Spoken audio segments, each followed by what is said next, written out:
Well, thank you very much for the introduction and for the opportunity to come and speak to you. Also, thank you for your hospitality and your patience with my very mediocre French. I won't attempt French today because it would be painful for both you and me.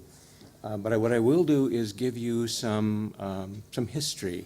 It's a biased history, and it is a biased by the fact that I spent a number of years talking to some of these people, not all of them, I'm not that old, but I want to give you the, thank you, the opportunity to learn from what they discovered and to perhaps not repeat their mistakes.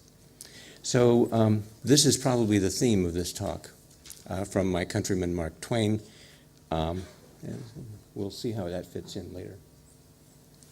So what I intend to do is to give you, as I said, an overview of how chemometrics came about, some of the conflicts and struggles that occurred during that time, and give you a little idea of where I think chemometrics is headed, and hopefully that we can avoid some of the conflicts that may come up when we head that way.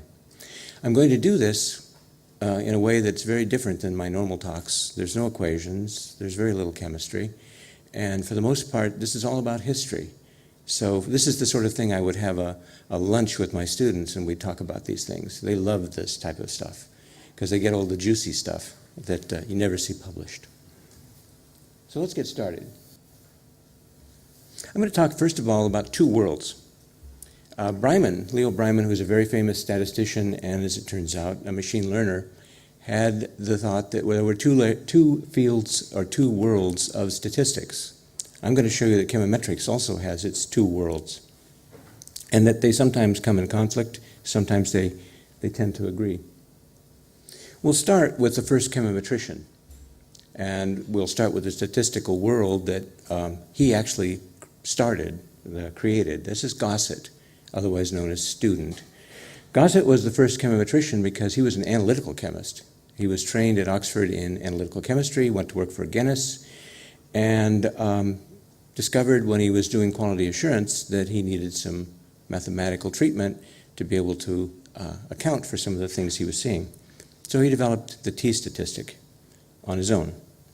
He was promptly ignored, or at least ignored, by most other people who were doing this new field of statistics, and he was also forbidden to publish because he worked for industry.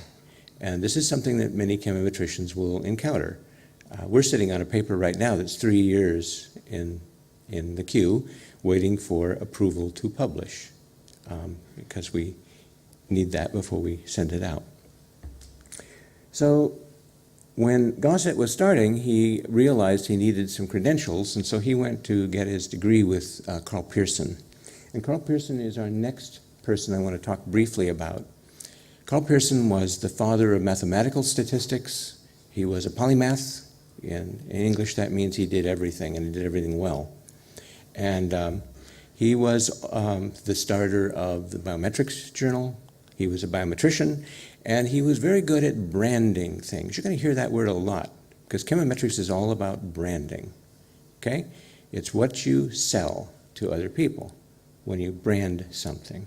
So he branded biometry, and he was one of the first people to look at metrology, which is another aspect of chemometrics that's involved. He was also, it turns out, the arch enemy of a very famous statistician, Ronald Fisher, who became knighted for his work. So he's Professor Sir Ronald Fisher. Those two did not get along. They still don't get along in the current statistics world. There are those people who believe in Pearson statistics, and there are those people who do not. But the most important thing that Carl Pearson did was to have Egon Pearson, his son. Egon Pearson is interesting because he never got a degree. No degree. Now, part of it was World War I, but part of it was his father, who was very protective. It also turns out that he replaced his father as chair of the Department of Statistics and as editor of Biometrica. The only reason I have him in here is because Egon Pearson did two things. First, he had a daughter, and second, he taught George Box. It turns out that George Box married Egon Pearson's daughter, Julia Pearson. Along the way, as you can see, he did some Neyman Pearson statistics. You probably are familiar with those if you've done p-values. And he did the start of quality assurance and optimization, which later Box took on and became famous for. These guys are kind of old history. This guy is a guy actually I met and knew him pretty well. And I used the word reluctant there in the title because that's the word he used. When I met him, I would not say he was a reluctant statistician. He was a hardcore statistician. And the reason I have him in here is because Box, as we'll see, is one of the problems that we encounter in chemometrics. He got his degree in chemistry again, in analytical chemistry, and was conscripted into the chemical corps when World War II happened, saw the value of designing experiments, and then when he finished, decided to get his degree from Pearson. This one is Egon Pearson, and then became a statistician with ICI and eventually a professor of statistics at Wisconsin.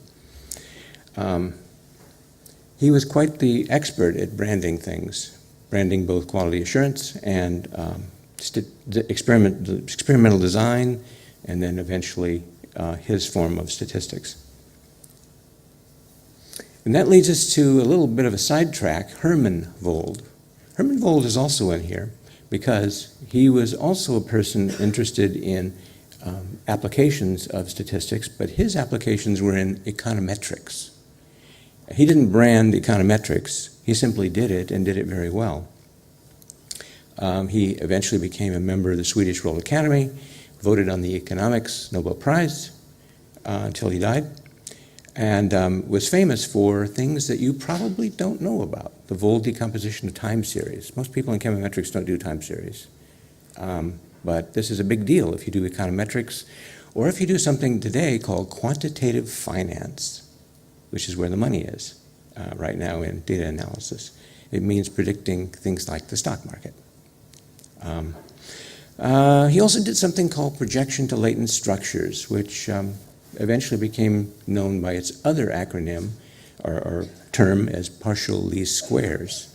I met Hermann Vold, in 1976. I was 26 and he was about 68, about my age right now. And he was trying to convince me to do this thing called projection to latent structures, path modeling. I couldn't see a use in my application. I was doing classification.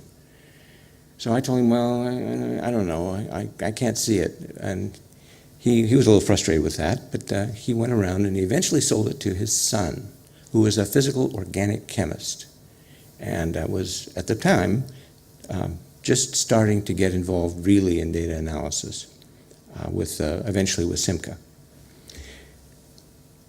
And that brings us to the modern world. You can notice the color picture, modern world. This is Svante Vold, who is, I think, the sort of culmination on the statistical side. I think most people know about him. He began using PLS just before the 1983 period when everyone got together for a NATO ASI. His first paper with the term chemometrics came a lot earlier, and again, that was primarily a branding exercise. He was selling something that he was doing, which was physical organic chemistry, in a slightly different way. When he met Bruce Kowalski in 1975, when Vold was working as a postdoc for Box, they sort of connected together because they were both very interested in selling this new idea, in different ways, as it turns out. So that's the statistics side. What about the heuristics side? Now, for those of you who don't know English, or even those people who do know English, heuristics is what I would call a polite term for seat of the pants work, meaning I don't know what I'm doing. Okay? So we're going to call that heuristics. It's a term that is actually coming back into use now. It was very popular when I was a grad student in 1975. Very popular. This was what everybody in chemometrics in the United States was doing, heuristics. Heuristics didn't get started in chemometrics. It got started here. This guy in the small picture is Martin Gardner. Martin Gardner is not a chemist. He's not a statistician. He's sort of a mathematician, but he's mainly a magician. And quite, again, a polymath. He did all sorts of things. One of the things he did was to develop a very simple, deterministic sort of game that's based on chess. And he called it a hexapon. And he published it in 1962 or so. Kowalski saw this as a student of mathematics back when he was entering his BS. And he used it to make money.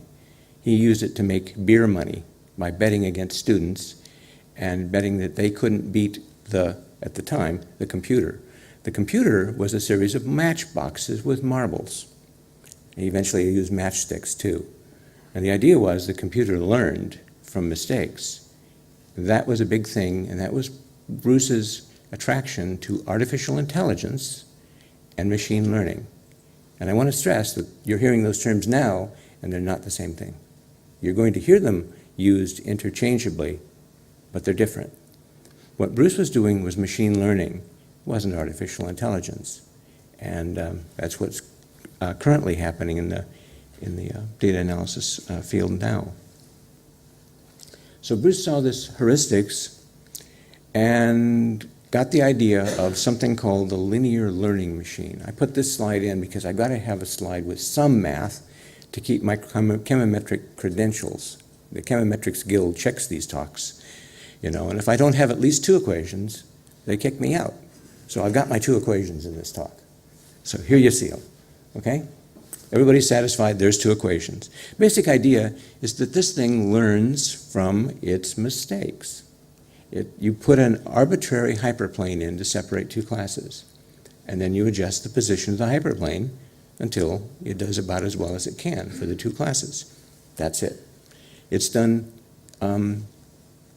stepwise, and if you're lucky, it comes out with a perfect classification. You may say, well, that's kind of dumb, but that's basically a 1-layer, 1-node perceptron. And a perceptron is part of a neural network. And the hottest thing right now is deep learning with multi-layer neural networks. So you see we see history again here coming back in the form of a rhyme. It's not the same thing, but it's really, really close. And the idea here, again, is that Bruce was anticipating, and Martin Gardner was anticipating, the idea of the perceptron. And I show it here, again, with AI, because what you're seeing is the original Rumelhart and McClellan version, where the idea was it was supposed to simulate a neuron in the brain.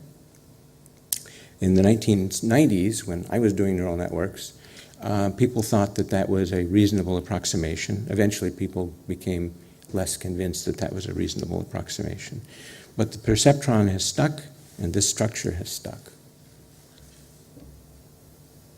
So that brings us to heuristics and chemometrics. And this is a picture from the 1960s. Note the groovy style of dress for the laboratory. I point out also the tie in the laboratory. I have not seen that for a long time among students, but I have seen the Kowalski beard. It's come back into style. We now call it the hipster beard, okay? He looks like he would fit in perfectly in 2018, and yet this was taken in about 1966. And by the way, he's toggling in the bootstrap to start up a P2P8 computer. When you started computers then, you use switches. A lot of switches for a lot of steps to get the thing started.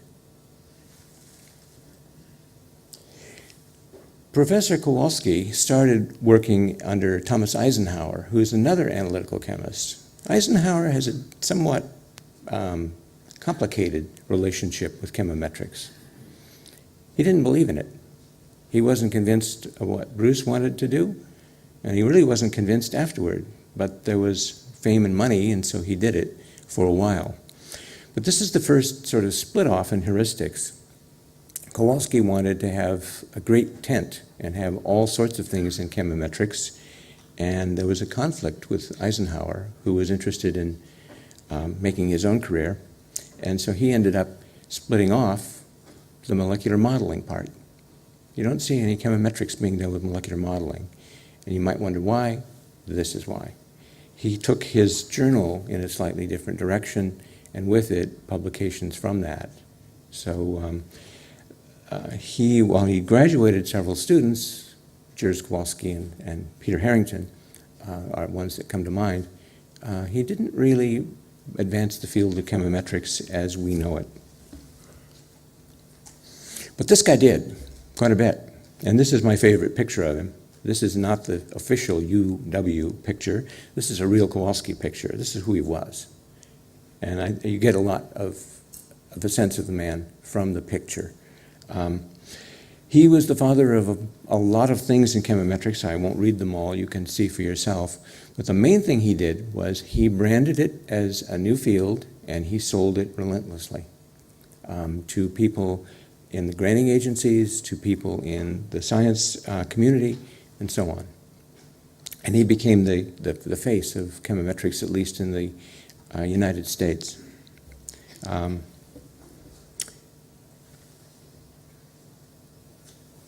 One of the things that he did that probably wasn't one of the smarter things that he did was to suggest that chemometrics was a way of connecting a whole lot of things to analytical chemistry. And when he did that, he was intending to broaden the field, to make the tent big. But unfortunately, what he did was he made a non-field. So this is something that is a problem with chemometrics. Chemometrics isn't like biometrics. Biometrics is a separate field. Still is. Okay? Chemometrics, on the other hand, became something that sits between analytical chemistry, say, and a lot of math. So if you submitted a grant, in the United States anyway, to NSF, they weren't sure where to send it. Does it go to chemistry? Does it go to math? Does it go to chemical engineering? And when you did send it there, in times of tight money, as we'll talk about later, nobody wanted it. They didn't want to do it. So that made chemometrics very hard to sell to other granting agencies, including selling by Bruce. This is a picture from Bernard van de Ginste, who we'll see later, and his ideas from Bruce as to how this works.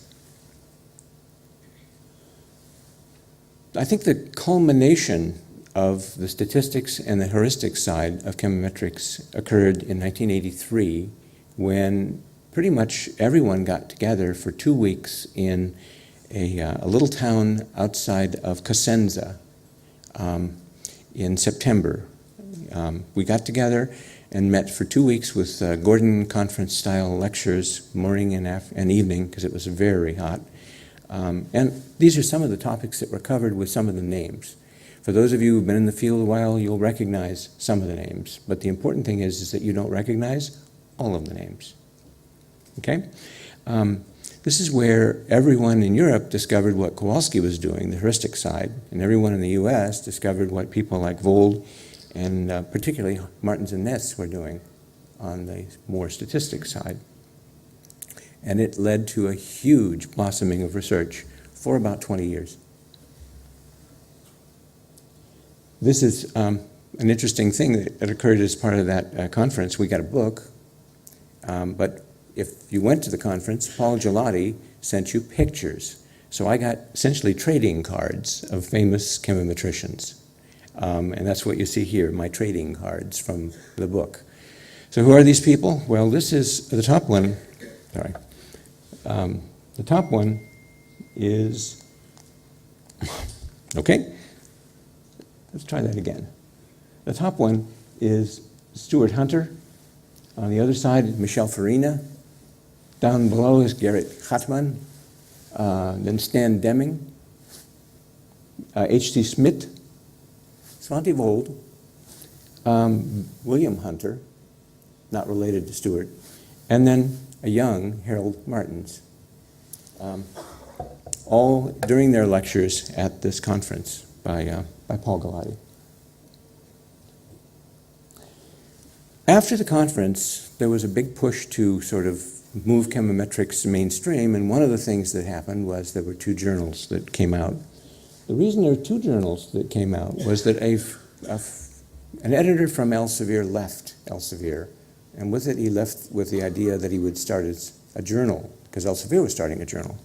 And that led to conflict immediately between Kowalski and his team.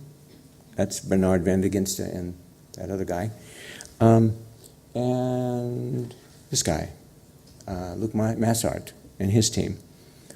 And there were difficulties because the feeling was that the 2 journals couldn't really cooperate because there was this bad blood with Elsevier and Wiley over this editor.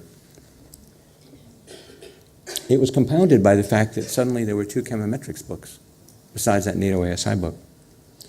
One of them with Kowalski and his team. This is Mohammed Sharaf, one of my classmates, on the top there. And this book, which is an Elsevier book, again with Massart. And Massart and Kowalski had difficulties for quite a while over the fact that these 2 books occurred and these 2 journals occurred, and both felt that somehow the others hadn't been very fair. That was settled eventually by shuttle diplomacy. I went to Belgium and talked with Massart, and I talked with Kowalski, and we agreed to cooperate. There were also difficulties with statistics happening about that same time. There used to be a Gordon conference, and George Box was a regular attendee. One year, he'd had enough of latent variables, and he and half of the statisticians walked out of a talk given by Alok Fetak, who was a chemometrician at the time, so they wouldn't come back. And they didn't, really. So what had happened was that the statisticians and chemometricians started to part ways. That eventually got healed when the statisticians explained chemometrics, explained PLS. That took a few years, till about 2005. And until then, there was kind of a separation between the 2 fields. Again, like Gossett and eventually Fisher.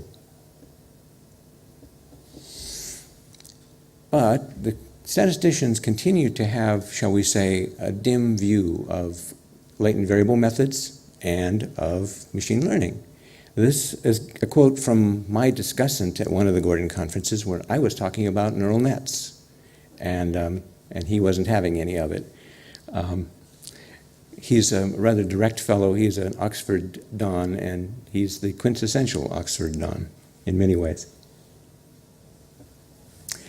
So as I mentioned, there were some difficulties with funding as a consequence of this. The branding issue had become a problem because we were interfacially branded.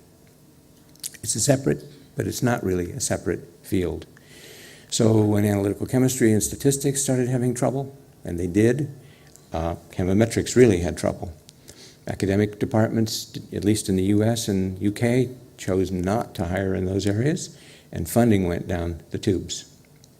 And during that time, chemometrics kind of contracted, and it missed out on the big genomics revolution, where there was a lot of money. Statistics did not. And so if you look now with bioinformatics, what you'll find is that bioinformatics is nothing more than chemometrics, but it's been branded differently. It's been branded as statistics. So we have the two worlds, but the other world has decided to rebrand itself. Chemometrics hasn't done that yet. That leads us to where we are now, with big data science, and what we call predictive analytics. These are areas where chemometrics really should excel, and does excel when the application is right. The good thing about it is now people in the funding agency areas and elsewhere have realized this is something that is tremendously valuable, because you can predict things, and from that you can make a great deal of money.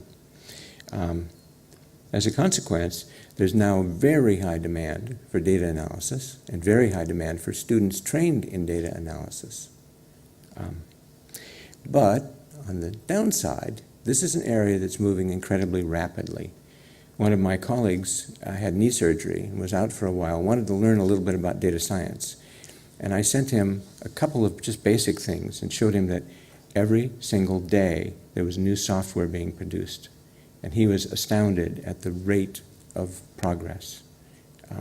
And that's a challenge for people getting into the field, because the rate of progress is so high, it's hard to keep up. Particularly in the Far East, the rate of progress is tremendous. Okay. I don't think so.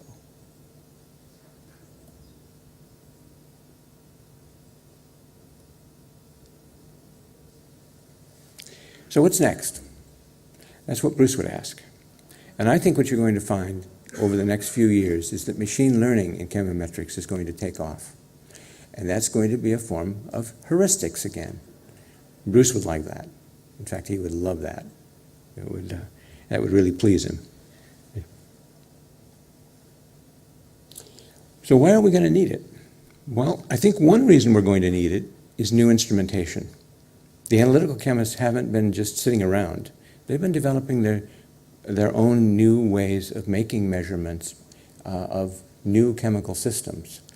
So you're going to see new measurements that require new ways of examination. PLS just isn't going to cut it for those particular methods. It works fine for many, many things. So does linear regression for many, many things. But it's not a solution for all things. And PLS shouldn't be used for all things either.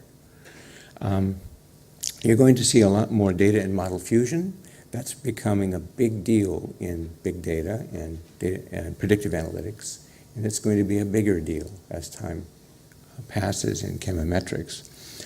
It's becoming more important in chemistry, but it's now become the standard in many areas of engineering. And then getting more data is going to be a lot easier. It used to be data was very expensive. Now data will become very cheap, and we have to decide what we're going to do about that. So that leads us to the idea of the toolbox, and one of the things that used to happen in chemometrics is every time you published a toolbox. If you go back to the early literature, you find everybody's got a toolbox for everything. Now what's happening is there's a plethora of software out there. It's a question of using it all and discovering what you need. And that brings me to, I think, the big point, and it's history repeating itself again in a slightly different way. It's really not about the software in chemometrics. It shouldn't be. It's about what you do with the software. What are the chemical problems that you're solving? And I think that's something that occasionally people lose track of. There was another quote from Brian Ripley that I chose not to use that said that if you spend much of your time on developing software, you short yourself on actually the principles behind it and the statistics in his case. So Tukey here, another heuristics person, I think makes the point, and he makes it in 1962. Okay? It's still valid today. It's all about what the problems are you're solving. I think you're going to see machine learning and nonlinear modeling in complex classifications. And I don't mean by that 2 class problems, I mean 18 to 30 class problems that will arise. Spatial and temporal analysis, I think it's going to be very important. And then, as I mentioned, fused data and particularly non-quantitative predictive applications. What do I mean by that? For example, what's stopping chemometrics from predicting the results of an organic chemical reaction? It's not quantitative, it's not classification, but it's something that you could do. Okay? And there's a lot of money there, of course, if you can do that. I think, frankly, you'll find that drug companies have been looking at this pretty hard. So what are you going to need to do this? Well, the first thing is you're going to need a lot better math skills than most chemists have. You're going to need to know matrix algebra, and you're going to need to know many other things.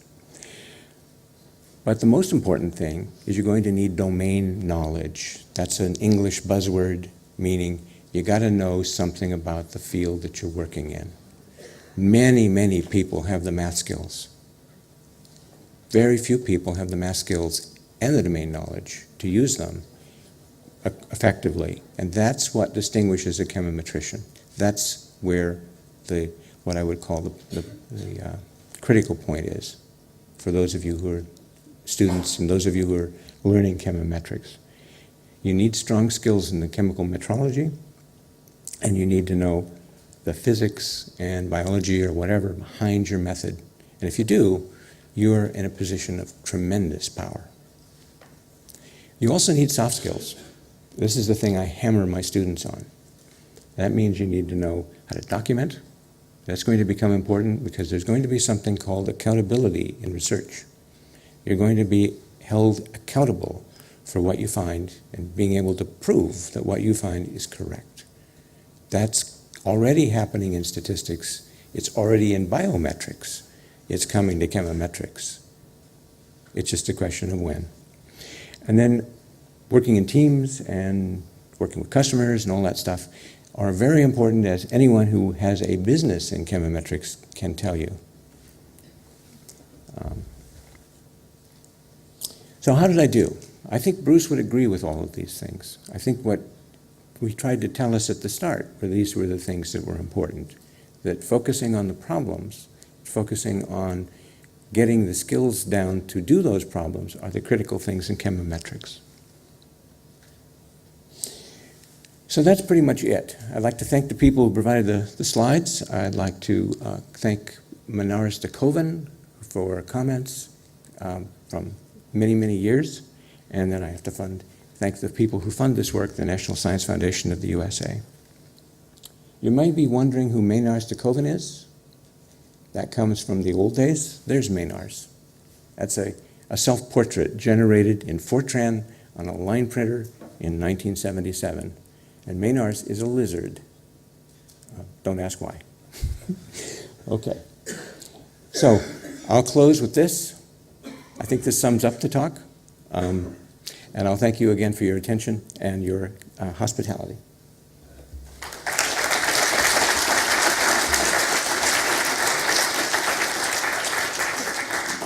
So if there's time, I'll take questions. And if while we're taking questions, you want to take a picture of this, please feel free, or you can get the slides. If you want to read more, this is what you might want to read. Do you have any question? Perfect. Yeah. Thanks a lot, Stephen, Professor Brown, for your talk. You mentioned at some point that I mean, if I got it properly, you see a clear difference between machine learning and artificial intelligence. And I think I clearly see what machine learning is, but not really what AI is. So could you elaborate, please? Yeah, I had to skip over that. I was trying, believe it or not, I was trying to save a little time. Machine learning is where you teach a program to do a particular task.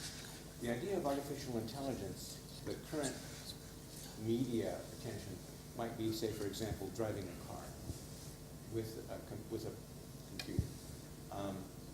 Machine learning, on the other hand, would be learning the physics from the information you collect on that car. So they're related, but they're not the same thing. Sebastian, you had a question? Yeah.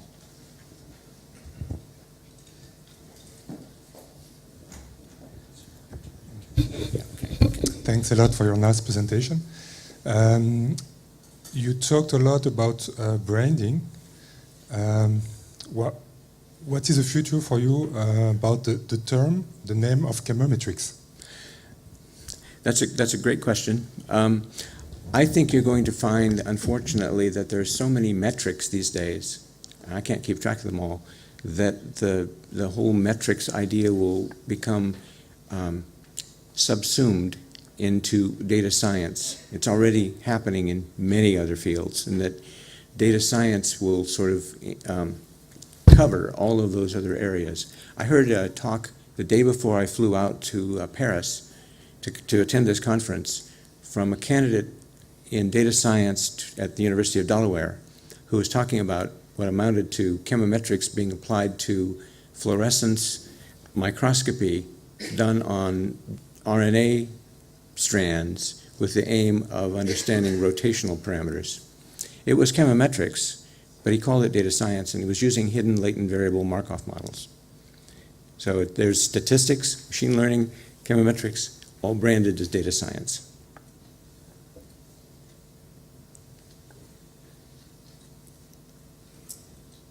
Last question? Okay. Okay. Well, thank you again.